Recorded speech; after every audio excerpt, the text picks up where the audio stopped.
I've got a very special guest, Dr. Nandan Mukherjee. Um, so if you tell us about you, that will be a good starting point. Then I can, take it through. I've been working on climate change adaptation and loss and damage for last 15 years or so. And I'm one of the luckiest person who was involved in the starting of the loss and damage in the UNFCCC process. Um, it was a consortium between United Nations University and different other institutes from all around the world who started that discussion back in 2010. And in 2012, we formally started the work program on loss and damage in the UNFCCC process. We didn't thought that it would gain so much traction over the last decade or so. But yeah, we are lucky to contribute to the very right cause that the world is currently facing now. So you are based in Dundee. Yes, I came to Dundee back in 2014 to do PhD. Then I joined Dundee back in 2019. I work for UNESCO Centre for Water Law, Policy and Science.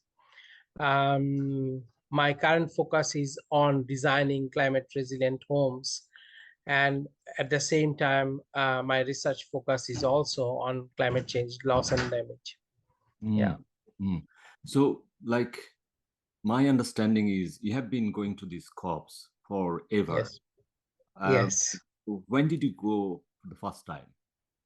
In 2012, to be precise. Okay. It was in Doha. We were struggling to establish the loss and damage work program under the UNFCCC at that time. We formally call it the Doha Gateway for Loss and Damage Mechanism. So yeah, as I said earlier, I was lucky to be part of that big movement since the inception. Because you went to last year's one as well. Yes, in Sharm el-Sheikh.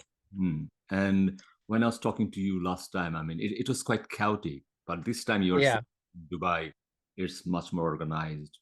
Things are much smoother. To be honest, in Sharm el-Sheikh, last time in Dubai, Egypt, Sharm el-Sheikh, it was much more chaotic, but we got the very big achievement, I would rather say, is on establishing the loss and damage finance mechanism. For the first time in the history of the climate negotiation, developed countries pledge for certain commitments for loss and damage. And just for your information, we could not get any commitment for adaptation yet. But the discussion and adaptation started back in 2001. So it's a very slow, long journey, but we are lucky, those who are working in the loss and damage team. Last year, the finance mechanism has been agreed, but it was more kind of an empty shell, an empty picture. We didn't get any financial pledge.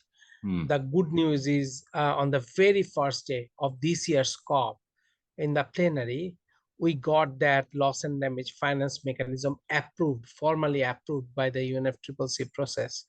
And on the very first day, till today, till December 6th, we got a pledge of $728 million from different country parties. I know it's nothing. It's a fraction of less than a 1 billion when we are asking for at least 100 billion. But it's a good start, I must say. Like, I mean, one of the things, like for our viewers, I mean, because we are talking about lots of technicalities here. So, because you are expert on this area, can you just like, for a layman's terms, talk about like loss and damage? What does it mean? Yeah, sorry for being a slightly more technical, because I'm so much absorbed in the process. Sometimes I forgot myself to present in the general mass. That's my sincerest apologies.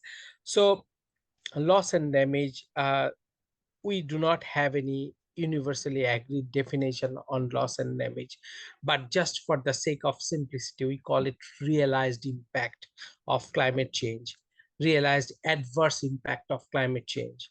That means whatever we do to prevent the impacts, even though we face some impacts, no matter how robust our current effort for adaptation or disaster risk reduction is, even though we face some of the or we bear the brunt of some of the adverse impacts. And that's what we call realized impact of climate change. So people are dying, we are facing economic loss, people are getting affected all over the world. Those are the dimensions of different dimensions of loss and damage in a very crude manner. But if you put loss and damage under the lens of academia, then it's much more complex, because the effect of loss and damage are not instantaneous only. There are cascading effects that continues over time, over future, and also we carry the cascading impact from the past as well. So loss and damage is what we realize, even we put our best for averting it, minimizing it, or reducing it. Because like my memories with you is like you worked very closely with Bangladesh. You went to those remote places, spoke to people, worked with people. So you have your own understanding about loss and damage. Can you give, like, from that example, what does it mean? Like, can you give us some kind of, even like hypothetical, scenario? What does it mean? Exactly. For example, if you go to the coastal region of Bangladesh, where people are facing not only extreme temperature and precipitation or rainfall, but also they're facing the effect of rising sea level and salinity intrusion. So the effect that they are facing on the ground is loss and damage. The adverse impacts due to a cyclone, due to salinity intrusion, due to rising flood amplitudes that they are facing currently now and will be facing in the future is loss and damage. For example, government has put so many efforts, like they raised the embankments or triggered the early warning systems and everything. But even though they could not help people to get rid of those impacts, those are loss and damages. So the difference between adaptation and loss and damage is we can adapt some of the impacts, we can adjust ourselves, our behaviors, our cultures and everything to some of the adverse impacts, and some of those impacts we can't avoid. Those are the dimensions for loss and damage. For example, a family lost their household head or even a small child during a storm, that's loss. And when a family lost their agricultural production due to a flood, we call it damage. So these are different dimensions. But but as I said, if you want to like, the reality is these impacts are not instantaneous. For example, if a household head dies, in some instances the family has to bear the brunt for ages, for decades. So those are the cascading effects of loss and damage. So yeah, loss and damage is not only tangible, measurable impacts, but also intangible, non-economic dimensions that affects households, communities, and also the regional localities and global localities. One of the research that we are currently doing, we saw that even though the UNFCCC work program for loss and damage, now we call it Warsaw International Mechanism. The Warsaw International Mechanism focus on developing countries, but our research found that loss and damage is not a local issue. It does not only affect people from Bangladesh, but from all over the world. But at the same time, if it is all over the world, but there is also a chance of, who will be affected most damaging way, rather than, so like if you compare something happened in Bangladesh and something happened in Dundee, the place where we live, flash flood here, we kind of see it and we can see the serious disruption. But at the same time, that kind of flash flood in Bangladesh will be totally different scenario, totally apocalyptic situation there. Absolutely. What you are saying is the scale of the impact. The scale of the impact in certain dimensions will be lower in Dundee, but probably the economic loss in Dundee will be much higher than economic loss in Bangladesh. Just on the other side of the coin, the human loss would be much higher in Bangladesh than in Dundee. So yeah, loss and damage, different dimensions of loss and damage. That's why we say that we often claim that loss and damage is global. It is very diverse. When it affects the economy, probably in Dundee, we can recover it much sooner than a Bangladeshi family does. That's why the UNFCCC focuses on mostly on developing countries, because they have less capacity to avoid it, to minimize it, or to avert the root causes of the impact. Yeah. When I teach politics, no, so like that's my kind Yeah. of area. So we talk about, the climate justice, so those kind of things. Like, what does it mean, like, if it happens in the Western world, and if it happens in like somewhere in the global South? But I can understand why these are loaded words, because you have to make some kind of consensus globally, because it's a global issue, isn't it? Absolutely. It is actually very important. If you follow the UNFCCC process, you'll see that it's a government to government consensus based decision making process. You can be a rebel, you can raise your voice, you can claim your demands, but not necessarily other countries will agree, and unanimous consensus will come on something. Just I gave the example of adaptation. For the last 25 years we have been fighting for some dedicated funding for adaptation. We could not get it yet. So because it's a global consensus, this decision comes from global consensus, and without consensus nothing happens. But at the end of the day, the reality is it's very skewed. Some of the countries are not stopping the pollutions, us the developed countries, and we are letting the developing countries to adjust or adapt to the consequences. That's very unjust. That's not at all climate just, or that does not follow any principles of reparative or restorative or reparative justice. So yeah, it's not even game, unfortunately. Because like one of the politics come out from this discussion is because the global South did not do those things, historically. Yes. It's the developed countries did it historically. Though India, China, they are now doing these things, but historically it's a problem created from the all those big countries, powerful countries, rich countries. But now it looks like they have to carry the burden of like someone's fault, but at the same time it's a like tragedy of commons as well. So I think, do you think the blaming game is not a right approach to resolve these issues? At the end we all have to work together, isn't it? Absolutely. Blaming will not help. Even when developed countries started emitting those, started putting on additional carbon in the atmosphere, they were not aware about this situation, that the world will face such catastrophes. Developed countries could not compromise with their development agendas, with their development goals. That's why since the industrial era in the 1760s, we deposited 300 tons of carbon in the atmosphere. I'll give you I know this jargon, 300 gigaton. It's nothing but 300 billion tons of carbon. But just to bring the audience into a scale, 1 gigaton means 27,000 Empire State Building. Wow. So 300 gigatons means 300 times 27,000 Empire State Building.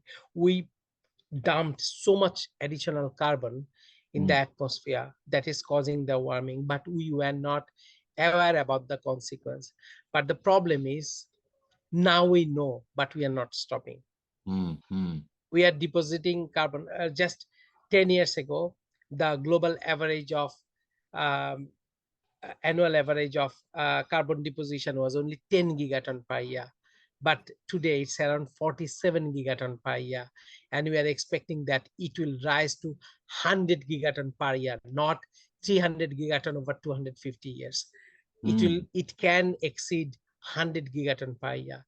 And if it rise like that, there is no mechanism, no natural system, no artificial system can prevent the sixth extinction. Scientists have already started uh, publishing in the big journals like Nature, Science since 2015 that we are underway of sixth extinction. We have already made 50% of this species extinct, those who were on this nature 50 years ago. So it's a very serious issue. There are some even bitter truth. For example, in relation to sea level rise, now IPCC, the Intergovernmental Panel on Climate Change, the global authority who deals with the science and mechanisms for adaptation and mitigation, they said that they are projecting for 80 centimeter of sea level rise by the end of 21st century. But in reality, the way the Greenland and Antarctica, the ice sheets are melting, scientists, NASA scientists and others are expecting a sea level rise of 65 meter, not 0.88 meter or not 80 centimeter, 65 meter. So we are moving to a very irreversible path. I know this is a very pessimistic view of the entirety, but we can't. As a person, as a researcher, I simply don't believe that we can stick to that 1.5 degrees Celsius goal or even 2 degrees Celsius goal that we outlined in the Paris Agreement. The day before yesterday, the UNFCCC and the UN head of the UN body said that we are heading to a 3 degrees Celsius. We can't avoid that. So these are, but without knowing what is going to happen at 3 degrees Celsius, if you go through the IPCC report, those pictures are very gloomy. So loss and damage is just growing. Over the last 30 years, the frequency of extreme events have increased 7 times.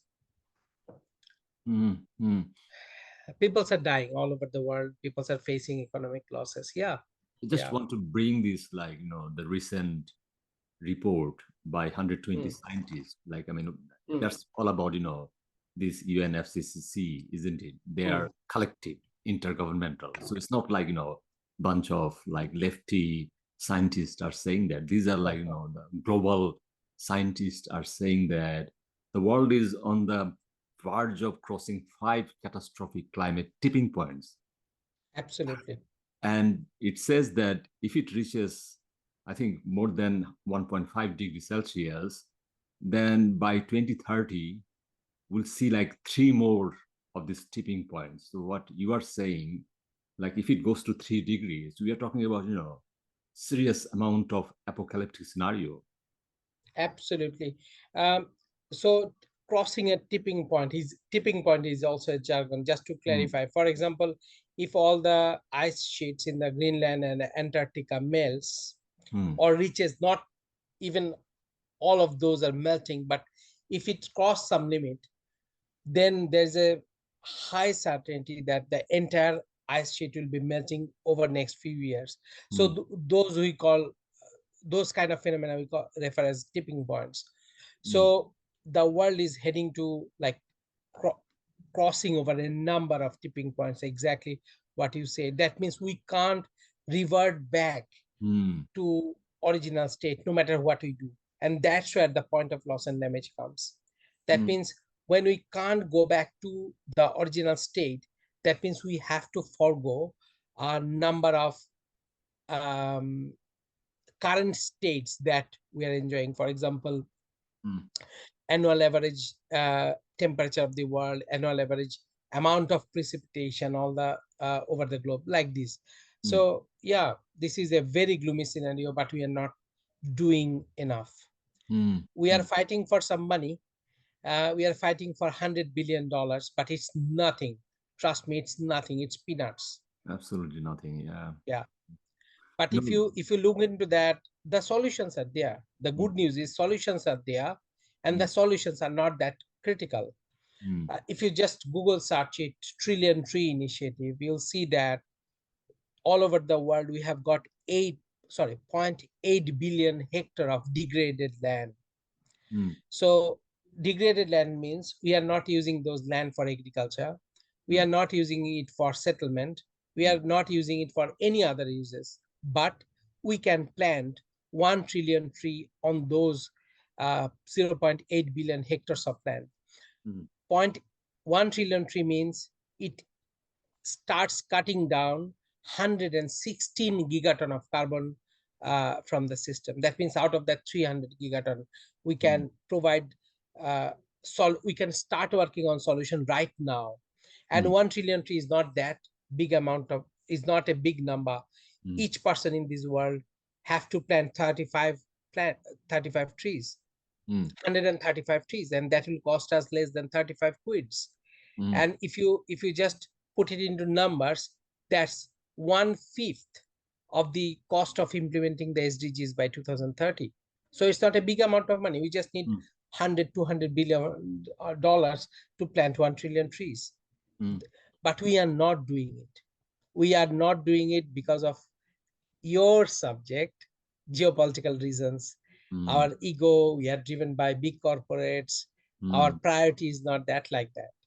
So planting trees has always become the happy clappy solution. That okay, plant trees will save the planet, but we'll never do that. Because I think it's not only like, it's like just thing to do, but also, like why, if it is just thing and if it is that easy and if it is that, less expensive, then why are not doing it? We call it like the Speech Act. The Speech Act has to be done by the world leaders, isn't it? And then suddenly it will become a serious undertaking that, oh my God, we have got to do this. And I think they don't want to alert humanity with this kind of thing. But at the same time, this is the reality. If you just continue to, hide this, it's not going away. It's getting bigger and bigger. Absolutely. One good example, I think yours might be like, can see it like, what's going on here in terms of politics. So like, for example, like, the asteroid, the things come from space. Like every year, people actually die from asteroid, 300 people, average, last like, 10,000 years. But do you think anyone is afraid of asteroid? No one. No. I don't actually, even like think about that. But if tomorrow, the global summit happens, that, what, you have got a serious problem, asteroids. And then suddenly you can see everything will be geared up and everyone will set something, some kind of umbrella around your house and all those things, But you can see like what's happening here, because that's a big signal that we have to, plant trees. And we have to act now. So, but at the same time, you're saying that the plant also needs time. It will not grow like just tomorrow. It needs time, 4 or 5 years. So yes, it needs 100 years to be precise to get the full potential. But the good part is, when you start, I'll be slightly nerdy here. When you start planting trees, the tree will start putting evaporation and evapotranspiration in the atmosphere. More evaporation from the trees means more cloud. So more cloud means it will radiate back the incoming solar radiation. So immediately after, like within 1 or 2 years, you start planting the trees, you will see some cooling effect. But over time, you'll see the longer term benefit. So it's not only planting trees, there are other ecosystems. For example, one of the fantastic examples of storing carbon is grasslands and savannas. So they are fantastic ecosystems because they don't store carbon in their stem like big trees, rather store carbon in the roots, in the soils. So the global proposition is, if we don't destroy any more savannas, then it can store up to 30% of the remaining potential. The total potential is around 400 gigaton of carbon storage that we can start doing immediately. And out of that, 30% comes from grassland and savannas. Wetlands are another example of fantastic ecosystem services, because wetland constitutes only 5% of the world, but they are very good source of storing carbons, and they can also store up to 40% of the carbon that you already deposited there. So yeah, the point is, if we don't destroy any more forest, if we use the degraded lands, if we don't destroy the grassland and savannas, and if we preserve the wetlands, that's the solution for sucking up all the additional carbons that we have put into the atmosphere. But the bad news is, if that 10 billion ton or 10 gigaton that we used to deposit in the atmosphere has now grown to 47 gigaton this year. So if it grows like that, then those potential will not be enough to. So first thing is to do something like, before moving to hardcore measures like planting trees and saving the grasslands and savannas, we have to change ourselves today. We have to stop putting more carbon in the atmosphere. We have to change our lifestyle. We have to change our behaviors. And what you rightly mentioned, we have to be serious, and we have to act now, not tomorrow. I mean, every time, I talk about these things in my classes, there's always, very pessimistic, because they think that if you look at the big picture, the big news, they've got no interest. The state leaders or all those big companies, they've got absolutely no interest. And like me buying organic food, or like recycling, I mean, you see, like, so that's because there is no role model there for us. Yeah, because whoever is proposing these mechanisms, they are not well connected with the government. For example, all this trillion tree initiative and all this social justice movement, there is a gap between government and academia and the NGO sector, non-government sector. And none of the parties are ready to sacrifice their ego and jointly work together. If you go to the COP, you'll see that it's 100% driven by the government bureaucrats. They are not scientists, they are not lawyers, in most of the cases.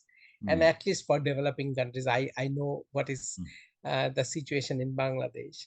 So it's the government bureaucrats. They are positioned for that department probably for the last 2 years. They don't listen to us because they are more powerful. So there is a power relation here. They don't want to listen to the scientists. They don't want to listen to the NGOs. They consider themselves as rivals. So if we don't change this situation and make this treat this as a global crisis, and all of us shall work together, not in isolation, then something. That's why I was saying that behavioral change is critical here. Governance mechanisms are critical here. And one of the role comes to USA, because we need political awareness. It's not only about the politics of wars, but also politics of saving the planet. We have a major role to play here. Because the way the political landscape is changing, so even like look at the recent political change in places like Argentina or like Netherlands. We are seeing these people coming to the serious politics and become, the state leader with this serious, contempt against science, against science, against the planet.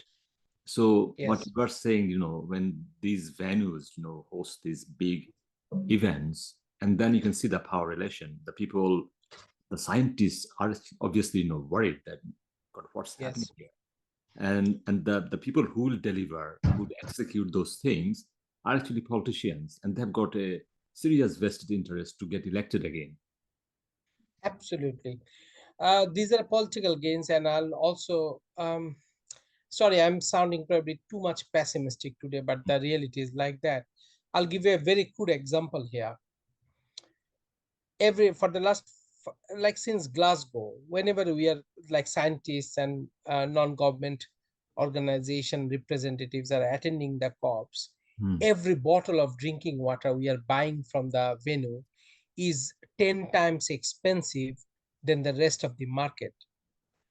So they are like, the entire system is designed like that so that the host country can maximize their economic gain by organizing a conference. The hotels are renting rooms 3 times, 4 times higher. They're selling foods at 5 times, 10 times higher than the rest of the market.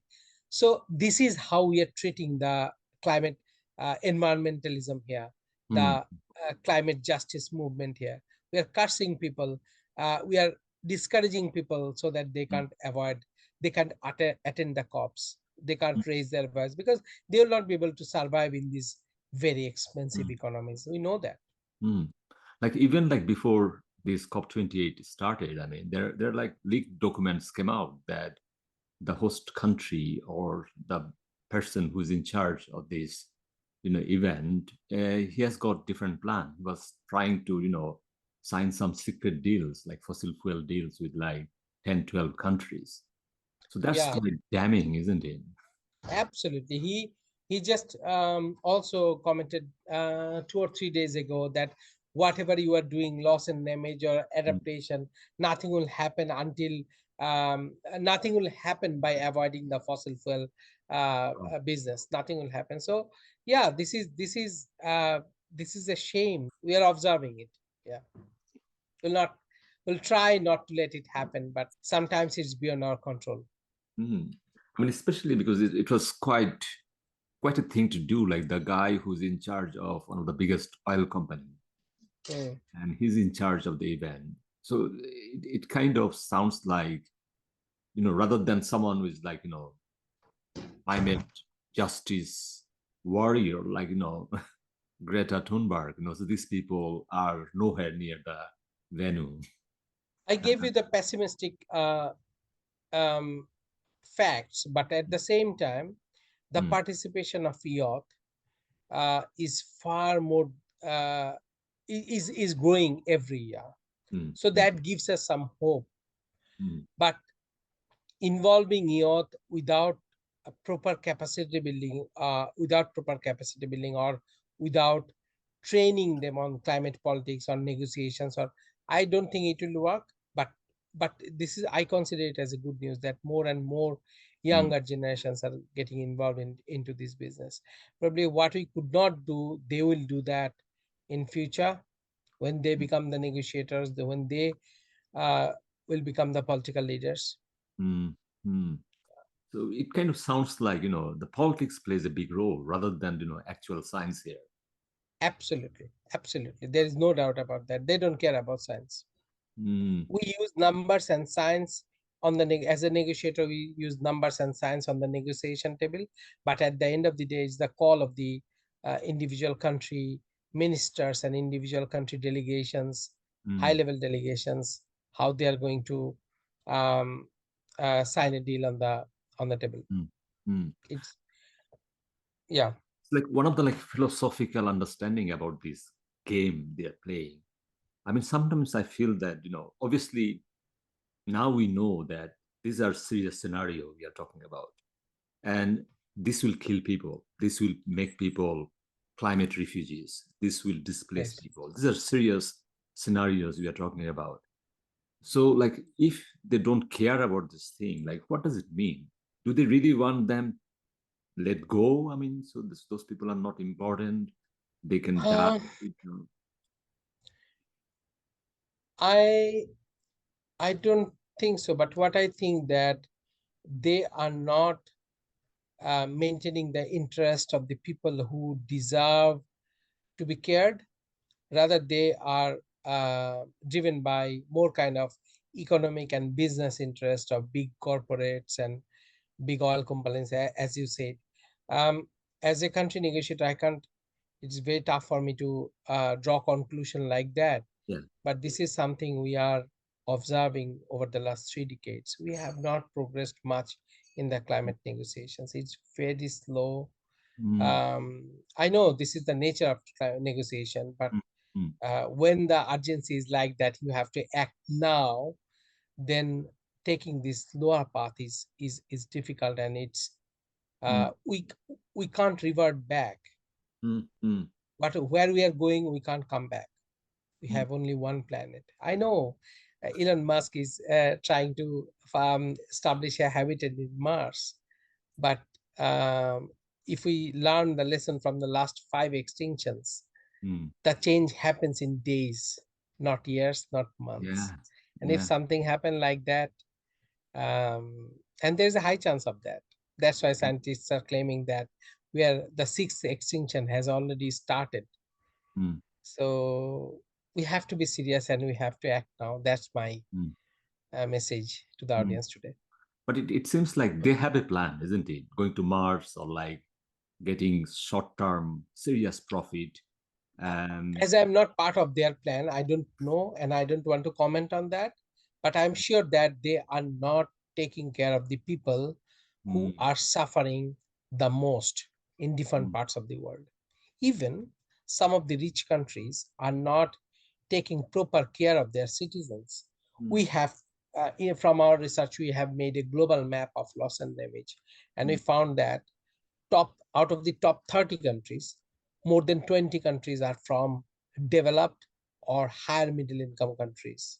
mm, That means their government is not taking proper care of them. mm, So that's why I'm saying that it's a global problem. mm, It's not the, I'm just quoting from Tintin, the childhood comics. Tintin divided, when Tintin started globe trotting, he divided the entire world in two parts, we and them. We means the developed world, and them means the developing world or third world. But this is not like that. This is a global problem. mm, This mm, is not a developing country versus developed country war. It is mm, a global problem, and we have to solve this problem globally by taking the responsibility and by taking adequate and timely actions now, not later. mm, mm. No, because like I mean, when I read some stuff, like even like statistics are quite frightening. Even Mm, we both are from Bangladesh, so we, yes, we had those experiences. Like when you see like flood, what does it mean? Here, yeah, floods just stay like 1 or 2 days. In my, in our experiences, flood stays for 3 4 months, isn't it? exactly. Yeah, I mean, the we've got no yeah, idea what does it mean. Like, if you have flood, that's the end of everything, isn't it? yeah. And um, now many places in the world are experiencing flood for the very first time in their life. And mm, those kind of incidents are happening quite frequently now. yeah, yeah, yeah. I mean, especially like one of the statistics are like even like within a country, even in Bangladesh, Mm, we are talking about these climate refugees, like within the country, uh, every day, like 2,000, these climate refugees move yes, from those areas to the capital city, Dhaka. And the yes. problem is like no one knows like what really actually then happened to those 2,000 climate refugees. It's Mm, a very conservative number. People are getting out of their land, getting out of their livelihood, getting out of their culture, mm, and moving to a new locality, and they're getting bad treatments in the new locality because mm, the existing neighborhood never welcomes them properly. It never happens. mm, So and to be honest, this 2000 number seems very conservative. The mm, real number is much more than that. mm, And you are absolutely right. Nobody knows, nobody cares about them, what happens to them. But they are they slowly get themselves absorbed into the economy in the medium and longer term, but never get the um, never get a proper pay or proper living standard to maintain. So yeah, we are pushing them, the mm, vulnerable communities, to be displaced, mm, to move from their own home. And that is one of the irreversible consequences of loss and damage. This is one of the cascading impacts of loss and damage as well. And to be honest, these kind of impacts are coming not from the rapid onset events, for example, floods or storms, rather slow onset events. When mm, sea level rise is happening in the coast of Bangladesh, salinity is slowly penetrating into the landmass. mm, Those people are losing their land. Those are getting saline lands. They can't continue agriculture anymore. mm, So displacement is their only choice. mm, I intentionally don't use the word climate migrants because mm. migration happens voluntarily, Yeah. but displacement happens when there is a forced element behind that. Mm, mm, And those are climate displaced populations. And yeah, this is a serious concern, not only nationally, but also they're crossing the international borders. mm, um, they're moving to different countries by selling all their properties, and that is creating huge pressure in mm, other countries. mm, So it's not healthy at all, it's not mm, helpful at all for mm, any governments. So what you said, probably some of the big corporates are trying to hide their face into the desert storm, but mm, mm, um, at the end of the day, it's not working. mm, Each of these countries, even Dundee or even Scotland, even UK, even the rest of Europe, is facing the additional burden of climate refugees. mm, mm. I mean, like, couple of things. Like, I think you mentioned briefly about, what does it mean if you are climate refugee, if you're displaced? That means like you lost your dignity, isn't it? You lost your Yes, culture. You are uprooted, totally uprooted. It's absolutely. like being human. Like, what does it mean? Like, so what we Uh, are seeing, like the dehumanization of our humanity from this. right. I'll give you an example from the negotiation table. Few years ago, Marshall Island, their population is just few thousand, 3,000 or like that. I Mhm. forgot about the total number. They said that our country is going to be under the sea in few years' time. Then USA and another developed country proposed them, why don't you come to our country and we'll give you citizenship? Then the representative from the Marshall Islands said, yes, I can take your citizenship. That's an option, but I'll lose my flag. I'll lose my sovereignty. The death of a country. So the people from Marshall Island realizes what does it mean by the death of a country. Mm, People from Maldives, they realizes what does it mean? What does mean by the death of Maldives due to sea level rise? mm, Will not We are not caring for them properly and will not probably mm, understand how does it feel. But mm, that's the reality. mm, Losing sovereignty, losing your own dignities is the mm, worst thing that mm. happens to a person or to a community or to a nation. And especially when you talk about, the self-determination. So this is like, losing self-determination. You earned it, then you lost it. I mean, the recent Yeah. example is quite frightening between Tuvalu and Australia. So Australia also proposed Tuvalu, and actually they signed some kind of agreement, not with the people, but bunch of executives from Tuvalu, Hmm. that if anything happens, you guys are quite welcome to Australia. That's not a problem. And then the problem is that behind the scene, the agreement has got some problem areas.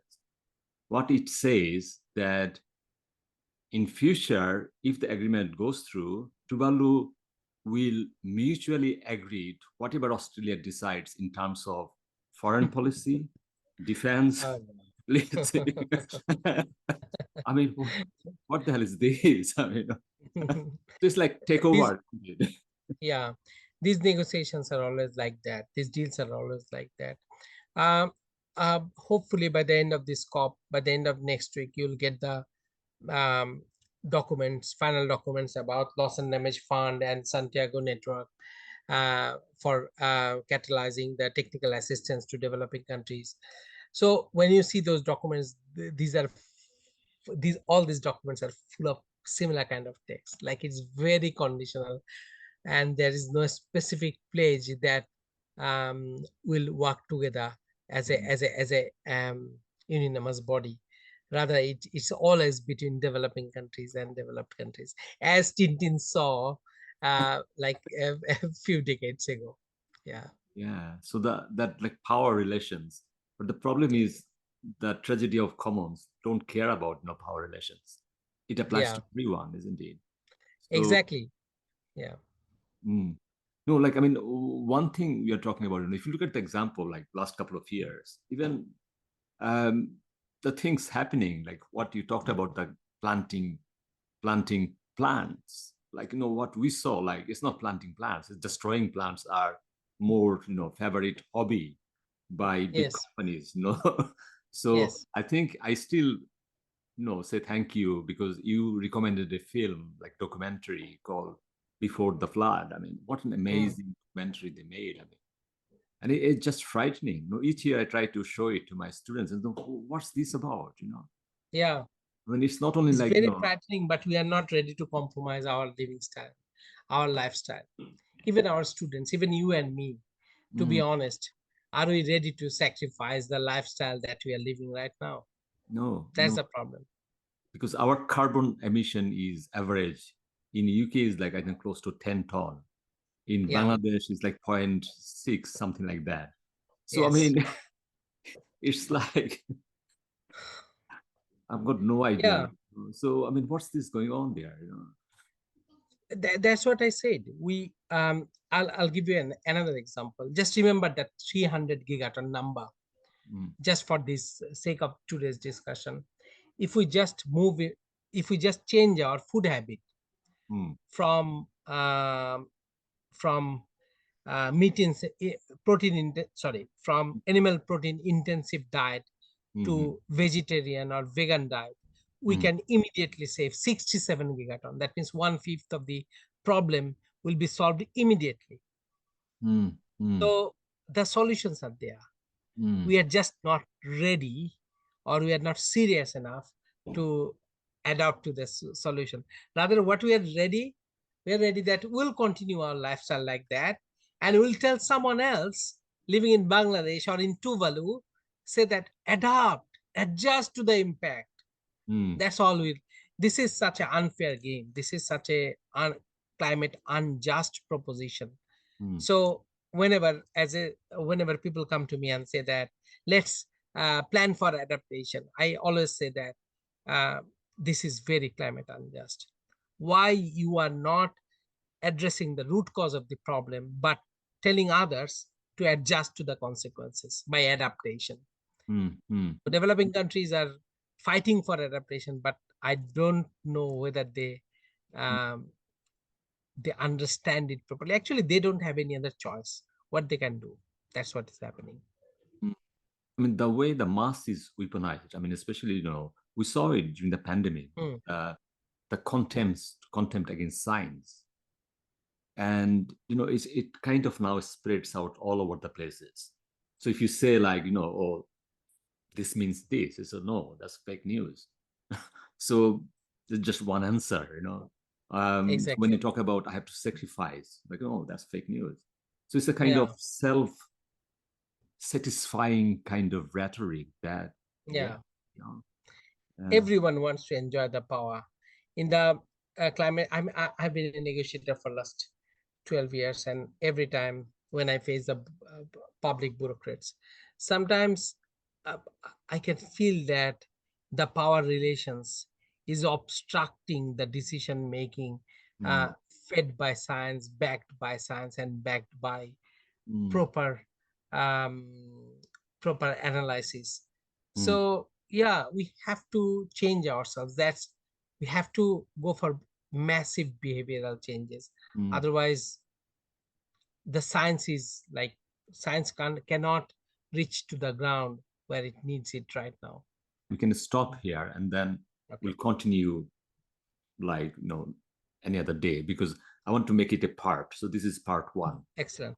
because Okay, because one of the things I want to cover is your project in Bangladesh. So it's like more kind of groundwork first, and then Yes. One of my focus is I believe in doing something Yeah. rather than blaming. So all my work in like all my work over the last 10 years is all about how we can do something so that we can make some changes. Mm. No, that's absolutely important. And like we are so proud of you, so you are Thank you. such a special person. And so that's why, we really need to give more and more platform people like you, because these are the people actually can actually change and they know how to change. So yeah. I'm No, surrounded by these amazing mm, scientists, policymakers, and brilliant academic like you. mm, So yeah, we are lucky mm, that still we are fighting for the very right cause. mm, mm, mm. Not everyone is pessimistic. Not everyone is escapist. Some people are trying to Yeah. do something Yeah. good. Yeah. Because like one of the like last thing I want to say, like, our Mm. ancestors were actually good, kind people. That's why the planet is still alive, isn't it? Absolutely, So I absolutely. mean, we will be the ancestors, isn't it? The I sooner. I have I hope that one probably next year or the year next to that you can come to COP and you'll see how compassionate most of the peoples are, Mm, and they are fighting like they're some people are really trying mm, to make some changes. They have been raising their voice for last 15 years mm, by spending all their personal savings, because scientists and people who work for the universities, mm. they are not rich people. Yeah, yeah. They always travel in economic classes. They always stay in the minimum budget hotels. They are Mm, not, they don't enjoy the privilege like the government bureaucrats or even negotiators. Their per diem is $600 per day, whereas we don't enjoy any per diems, and we don't want, yeah. because this is a place where we don't want to make money. No. We want to make some changes. That's exactly what is not happening, Mm, unfortunately. good, good. Thank you so much, Nandan. Okay, so we'll Thank we'll you. catch up for the second part. Okay, thank you. Thank you. Take care. Good night. Bye bye.